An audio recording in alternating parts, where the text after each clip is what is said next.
Christmas horror movies often blend the festive spirit with chilling narratives, creating a unique genre that captivates audiences.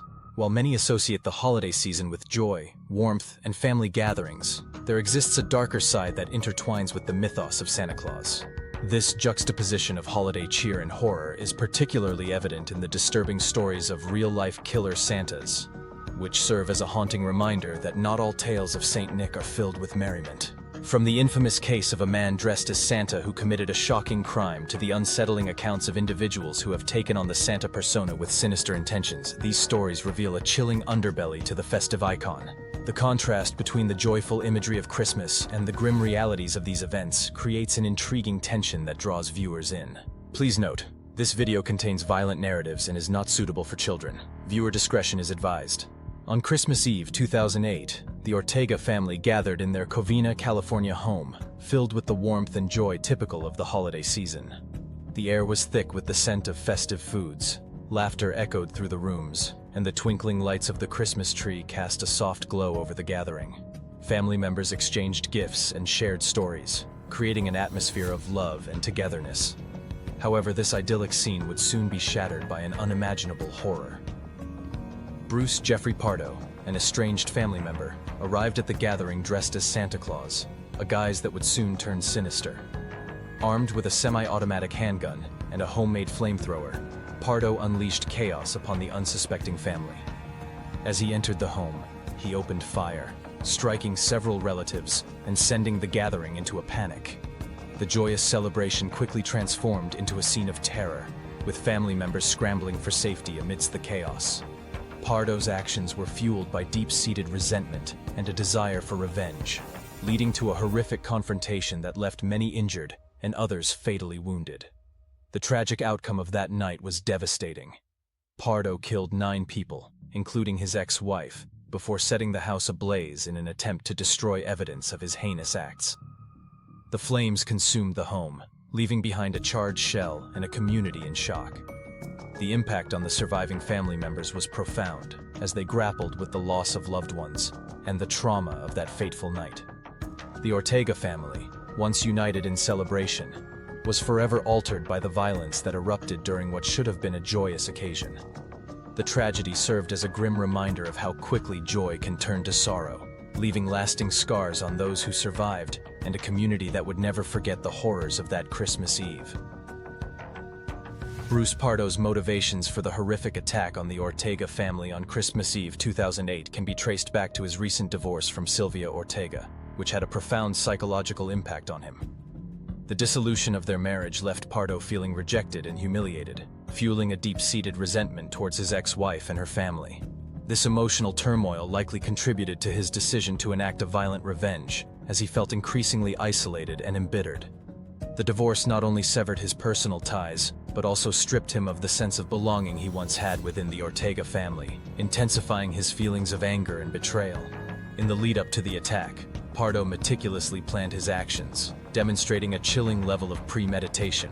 He acquired a semi-automatic handgun and a homemade flamethrower, showcasing a disturbing commitment to inflicting maximum harm.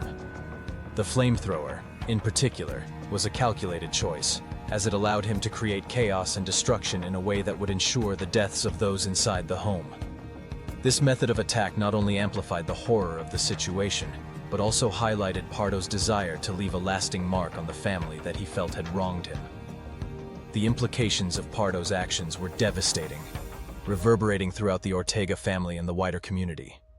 The loss of 9 family members in a single night left an indelible scar on those who survived, shattering the sense of safety and security that many had taken for granted. The community of Covina was left grappling with the aftermath of such a brutal act, struggling to comprehend how a holiday gathering could turn into a scene of unimaginable violence. Pardo's attack not only claimed lives but also instilled fear and grief in a community that would forever remember the tragic events of that Christmas Eve, serving as a haunting reminder of the darkness that can lurk beneath the surface of familial relationships. Following the tragic events of Christmas Eve 2008, the police investigation into the Ortega family massacre unfolded with urgency and intensity. The first major development came when authorities discovered Bruce Pardo's body on December 25, 2008, in a nearby cabin. He had taken his own life, a grim conclusion to a night of horror. Pardo's suicide added a layer of complexity to the investigation, as it left many questions unanswered regarding his motivations and the full extent of his planning. The circumstances surrounding his death indicated a premeditated escape from the consequences of his actions, further complicating the emotional aftermath for the surviving family members and the community. In the aftermath of the attack, investigators meticulously searched Pardo's vehicle, which had been parked near the cabin. Inside, they found an array of evidence that painted a clearer picture of his intentions. Notably, they discovered additional weapons, including handguns and ammunition, as well as a detailed map of the Ortega family home. This evidence underscored the premeditated nature of his attack, revealing that Pardo had not only planned the assault, but had also intended to maximize the devastation. The presence of these items in his car suggested that he had prepared for a violent confrontation, further emphasizing the chilling reality of his actions. The broader implications of the investigation extended beyond the immediate tragedy, prompting discussions about community safety and the need for better awareness of domestic violence and mental health issues. The shocking nature of the attack highlighted vulnerabilities within families and communities, raising concerns about how to identify and intervene in situations where individuals may be at risk of committing acts of violence. As the investigation unfolded, it became clear that the events of that Christmas Eve would serve as a catalyst for conversations about safety, prevention, and the importance of support systems within communities. The legacy of the Ortega family tragedy would resonate long after the investigation concluded, reminding everyone of the need for vigilance and compassion in the face of potential threats. Bruce McArthur, a seemingly unassuming figure, led a dual life that would ultimately reveal a chilling contrast between his public persona and his hidden crimes. By day, he was a well-respected landscaper in Toronto, known for his meticulous work and dedication to his craft. His landscaping business flourished, allowing him to build a reputation as a reliable and skilled professional. However, beneath this facade of normalcy lay a darker reality. McArthur was also a mall Santa, donning the iconic red suit during the holiday season, bringing joy to children and families. This duality painted a picture of a man who appeared to embody the spirit of community and festivity, yet was concealing a sinister secret. As McArthur engaged with families and children in his role as Santa, he was simultaneously orchestrating a series of horrific crimes that would shock the nation. His ability to maintain this dual life speaks to the complexities of his character, as he skillfully navigated the worlds of innocence and malevolence. While he presented himself as a jovial figure, the reality was that he was a serial killer, preying on vulnerable individuals within Toronto's LGBTQ+ community. This stark contrast between his public image and his hidden atrocities created a chilling narrative that would unravel as the investigation into his crimes progressed. The stage is set to delve deeper into the lives of McArthur's victims, who were often marginalized and overlooked by society. His methods were calculated and brutal, reflecting a disturbing pattern that revealed not only his predatory nature, but also the systemic issues surrounding the safety of vulnerable populations. As we explore the details of McArthur's heinous acts, it becomes evident that his dual life was not just a personal deception, but a reflection of broader societal failures. The juxtaposition of his role as a beloved Santa and the reality of his violent crimes serves as a haunting reminder of the darkness that can lurk behind even the most benign facades, compelling us to confront the uncomfortable truths about trust, safety, and the hidden dangers that can exist within our communities. Bruce McArthur's timeline of murders reveals a chilling pattern marked by the targeting of vulnerable individuals within Toronto's LGBTQ+ community. Between 2010 and 2017, McArthur preyed on men who often faced marginalization, including those who were homeless, struggling with addiction, or involved in the nightlife scene. His victims, such as Andrew Kinsman and Salim Eason, shared common characteristics.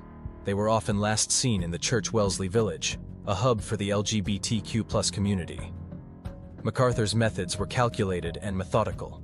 He would lure his victims to locations where he could overpower them, often using his charm and familiarity with the community to gain their trust.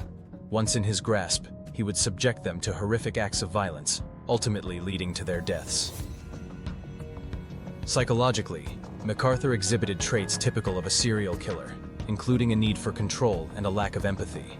His ability to maintain a dual life, one as a respected member of the community and the other as a predator, suggests a deeply ingrained capacity for manipulation. He often used his landscaping business as a cover, allowing him to access properties where he could conceal his crimes. The brutality of his actions, including dismemberment of the bodies, indicates a profound detachment from the humanity of his victims, reflecting a disturbing psychological profile that combined elements of narcissism and sadism. The community's response to the disappearances of gay men during this period was marked by frustration and fear. Many in the LGBTQ+ community felt that their concerns were not taken seriously by law enforcement, leading to a sense of vulnerability and mistrust. Activists and community leaders rallied to raise awareness about the missing men, demanding justice and increased safety measures. The eventual discovery of McArthur's crimes ignited outrage and grief, as the community grappled with the realization that a trusted figure had been responsible for such heinous acts.